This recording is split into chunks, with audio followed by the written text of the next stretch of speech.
వరుస పరిణామాలు జనసేన పార్టీని ఉక్కిరిబిక్కిరి చేస్తున్నాయి. ఆ పార్టీ నాయకత్వాన్ని తీవ్రంగా ఇక్కట్లు పాలు చేస్తున్నాయి. తిరుమల తిరుపతి దేవస్థానం నెయ్యిలో పవన్ కళ్యాణ్ ఆరోపించినట్టుగా జంతు కొవ్వులు, చేప నూనె వంటివి లేవని సిట్ తేల్చేసింది.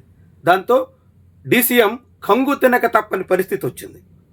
ఆ ఘటన మరొక ముందే అరవ శ్రీధర్ ఉదంతం జనసేన పార్టీ పరువు తీసింది. ఏకంగా గుడ్డలిప్పేసిన ఎమ్మెల్యే కారణంగా జనసేన జనాల ముందు అబాసు పాలు కాక తప్పని పరిస్థితి వచ్చేసింది.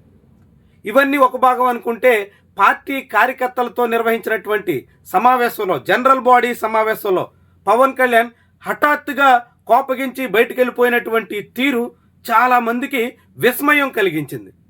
ఒక పార్టీ అధ్యక్షుడే సమావేశాన్ని ఏర్పాటు చేసి సమావేశం నుంచి బయటికి వాకౌట్ చేయడమా అనేటువంటి రీతిలో ప్రచారం సాగింది.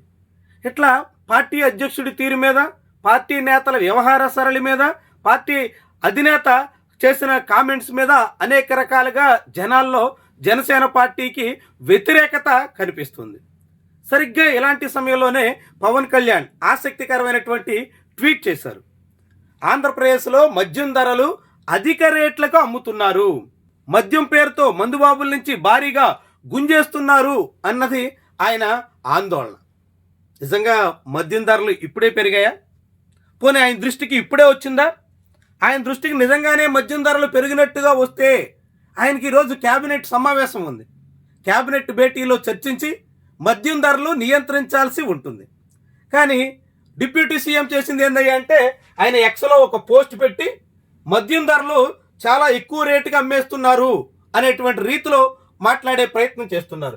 అధిక ధరలకు మద్యం విక్రయించడం నిబంధనలకు విరుద్ధం, మద్యం దుకాణదారులు ప్రభుత్వానికి చెడ్డ పేరు తేవద్దు, ఫిర్యాదులపై స్పందించిన రాష్ట్ర ఉప ముఖ్యమంత్రి రాష్ట్ర వ్యాప్తంగా మద్యం దుకాణాల్లో ఎంఆర్పీ కంటే అధిక ధరలకు మద్యం విక్రయాలు జరుగుతున్నట్టు రాష్ట్ర ఉప ముఖ్యమంత్రి పవన్ కళ్యాణ్కి ఫిర్యాదు అందింది. కాకినాడ జిల్లాతో పాటు రాష్ట్రం నలుమూలలా ఈ తరహా ఫిర్యాదులు వస్తున్నాయి. మరి కాకినాడ జిల్లాలో ఇలాంటి ఫిర్యాదులు వస్తే, మరి మొన్నటి సంక్రాంతి సందర్భంగా కాకినాడ జిల్లాకి వెళ్ళినప్పుడు మద్యం ధరల మీద ఏమైనా సమీక్ష చేశారా? మద్యం ధరలు నియంత్రించే పరిస్థితికి ఏమైనా వచ్చారా? పోనీ అక్కడ చేయలేదు. రాష్ట్ర వ్యాప్తంగా ఫిర్యాదులు వస్తున్నప్పుడు ఇంతకుముందు జరిగిన క్యాబినెట్లో ఏమైనా చర్చించారా? ఈరోజు క్యాబినెట్లో ఆ అంశాన్ని ఏమైనా ప్రస్తావించి మద్యం ధరలు దిగొచ్చేలా చేశారా?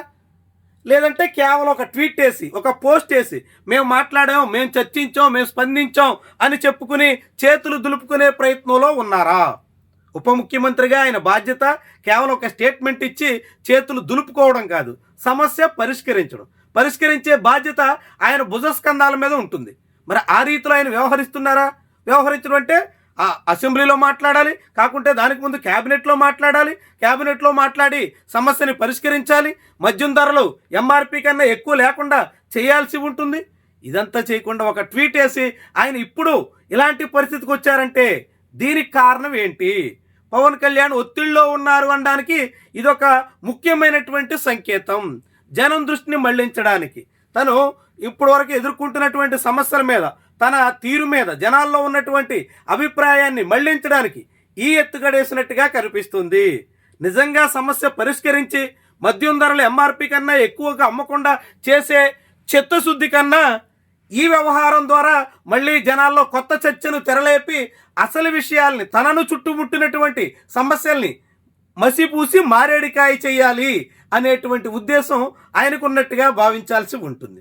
నిజంగా బాధ్యత కలిగినటువంటి డిప్యూటీ సీఎంగా ఆయన తొలుత ఆ ఎంఆర్పీ కన్నా ఎక్కడెక్కడ ఎక్కువ ధరలకు అమ్ముతున్నారో వాళ్ళందరి మీద చర్యలు తీసుకోవాలి, అమ్మకుండా కట్టడి చేయాలి, లెక్కర్ సిండికేట్గా మారిన కూటమి నేతల్ని నియంత్రించాలి. ఈ ప్రయత్నం లేకుండా ఎక్స్లో ట్వీట్ వేసి సోషల్ మీడియాలో తను స్పందించాను అని చెప్పుకోవడం ద్వారా జనాల దృష్టిని మళ్లించే ప్రయత్నమే కనుక చేస్తే అది ఒట్టి వృధా ప్రయాస.